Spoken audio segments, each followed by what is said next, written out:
Sono parole chiare che rappresentano un'investitura ufficiale, molto di più di una semplice conferma, quella che il ministro dei beni culturali Alessandro Giuli scandisce ai nostri microfoni, ribadendo che non vi sarà alcuna retromarcia. Beatrice Venezi, da ottobre 2026, sarà la nuova direttrice musicale del Gran Teatro La Fenice di Venezia. Il ministro lo fa dal grande sagrato della Basilica di Santa Maria della Salute, a margine dell'inaugurazione del Ponte Votivo. Non posso non chiedere qualcosa sulla Fenice.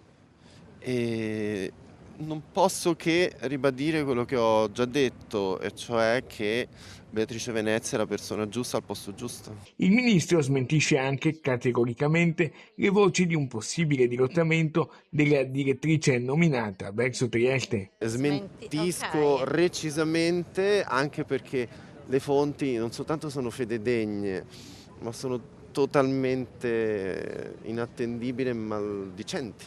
Senta, lei ha sentito Venezia in questi giorni?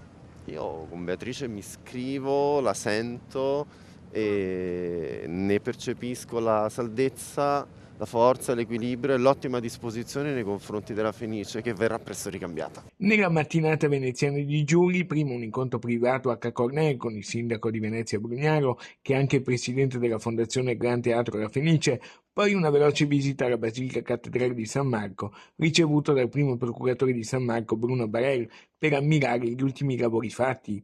Sullo sfondo, sempre alla Fenice, la spada di Damocle della protesta degli orchestrali contro Venezi, che potrebbe nelle prossime ore mettere a rischio o condizionare pesantemente la clemenza di Tito, prima assoluta della stagione. Come ha ritrovato Venezia in questa giornata importante? Sempre meravigliosa, sempre più luminosa, in una giornata particolare, con un momento di condivisione comunitaria, con la cittadinanza, con il sindaco, con tutte le autorità, molto molto significativo.